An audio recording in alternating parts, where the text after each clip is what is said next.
Ready? Start. The President of India, officially the President of the Republic of India, is the ceremonial head of State of India and the Commander-in-Chief of the Indian Armed Forces. The President is indirectly elected by an electoral college comprising the Parliament of India, both houses, and the legislative assemblies of each of India's states and territories, who themselves are all directly elected. Although Article 53 of the Constitution of India states that the President can exercise his powers directly or by subordinate authority.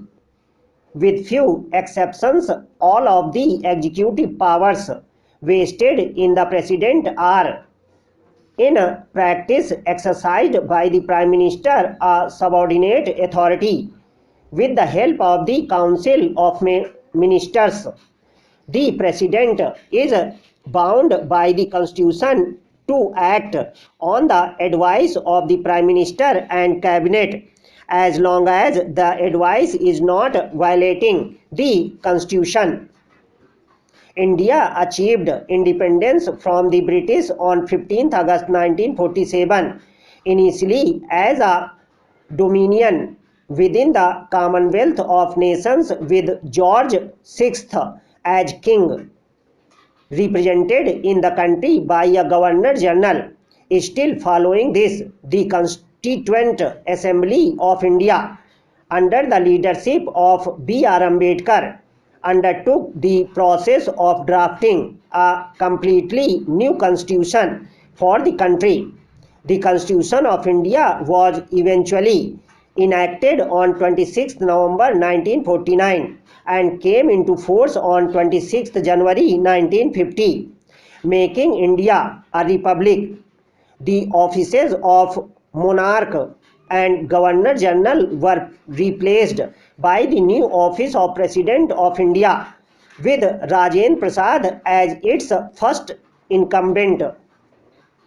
The Indian Constitution accords with the President the responsibility and authority to defend and protect the Constitution of India and its rule of law. Invariably, any action taken by the executive or legislature entities of the Constitution shall become law only after the President's assent. The President shall not accept any actions of the executive or legislature which are unconstitutional. The President is the foremost, most empowered and prompt defender of the Constitution, Article 60, who has preemptive power for ensuring constitutionality in the actions of the executive or legislature. The role of the judiciary in upholding the Constitution of India is the second line of defense in nullifying any unconstitutional action of the executive and legislative entities of the Indian Union.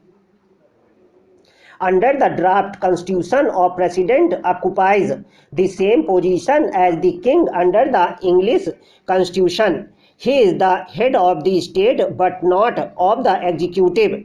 He represents the nation but does not rule the nation. He is the symbol of the nation. His place in the administration is that of a ceremonial device on a seal by which the nation's decisions are made known. The primary duty of the President is to preserve, protect and defend the Constitution and the law of India as made part of his oath, Article 60 of Indian Constitution. The President is the common head of all independent constitutional entities. All his actions, recommendations, Article 3, Article 111, Article 274, etc., and supervisory powers, Article 74, Article 78C, Article 108, Article 111, etc., over the executive and legislative entities of India shall be used in accordance to uphold the Constitution